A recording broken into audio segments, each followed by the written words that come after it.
Okay, so now we'll go through some of the different entrapments. So as we mentioned, carpal tunnel syndrome is one of the most common. So I was going to see, David, do you think any questions that have come up, or best to continue? You could continue for now. Okay, great. And I'll just keep an eye on the clock. We'll save some time for discussion at the end of questions. All right, so for the rest of the talk, we'll go through the three most common entrapments. So this carpal tunnel's entrapment of the median nerve. There's compression at the wrist and the carpal tunnel. And you can see in these diagrams here that this is an osteofibrous canal, basically sitting above the bones of the wrist. And you can see the different entities here. Again, can't stress enough the history in working up a patient with a peripheral nerve disorder. Many patients will complain of paresthesias and or pain, primarily in the thumb, index finger, middle finger, and the lateral half of the ring finger. Very classic story you'll hear from patients in the office that they say, hey, I wake up at night, I'm having to shake out my hand, I let it hang off the bed. Very, very characteristic of carpal tunnel. Sensory loss, many times in the same distribution as pain. And then weakness. A common question you could ask is, do you have difficulty opening jars? These kind of are very classic. This is the textbook. In real life, things are a little bit different. Carpal tunnel is one where patients may complain of pain outside the typical distribution. We don't understand exactly why, but it's very common to hear, I do have pain in my hand. Sometimes it goes up my arm. So that's something to be aware of. And again, getting their history. Which hand are you, which is the dominant hand? What do you do for a living? Are you at a desk all day typing? Are you using your hands for manual labor? It could really help to narrow the diagnosis.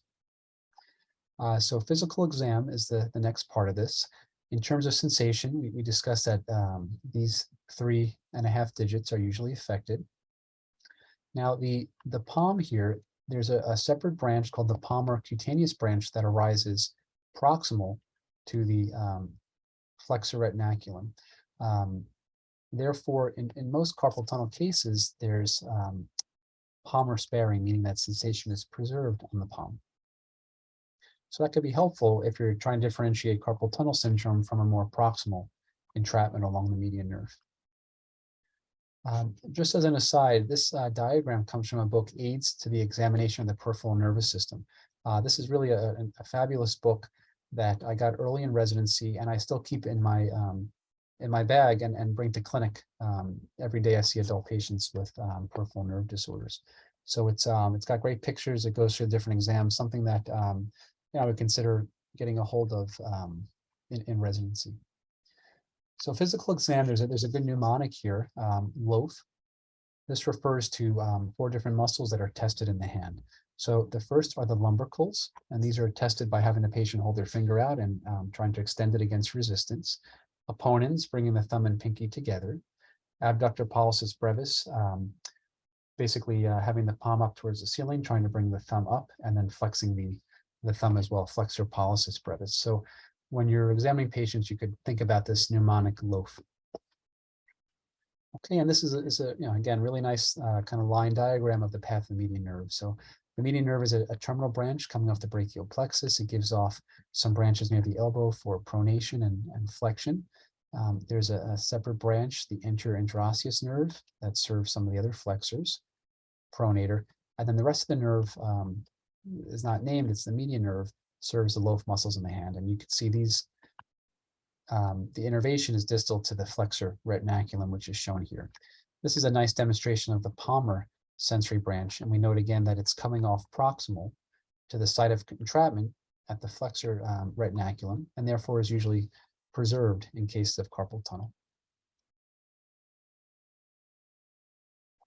Okay, other exam maneuvers. We talked about a Tinel sign. I like this diagram in that it shows kind of this lightning electrical shock-like pain that's elicited by tapping over the nerve where it's compressed. Many times you could look at the hands. Inspection is really a key thing as well. You want to look at the hands and look for any wasting of the thenar eminence. And you could test this as well. Phalanx test. Basically, these are maneuvers where you're exerting compression or pressure on the nerves. So keeping the hands, the wrists at a 90-degree angle can close down that anatomic space, the carpal tunnel, and elicit symptoms. Usually useful to do this for, a period of about 30 to 60 seconds. Durkin's test is exerting direct pressure over the carpal tunnel to see if that reproduces symptoms as well. So again, none of these are pathomnemonic or seal the diagnosis, but it helps to build a case for a certain diagnosis and can be useful to perform. Hey everyone, Ryan Rad here from neurosurgerytraining.org. If you like that video, subscribe and donate to keep our content available for medical students across the world.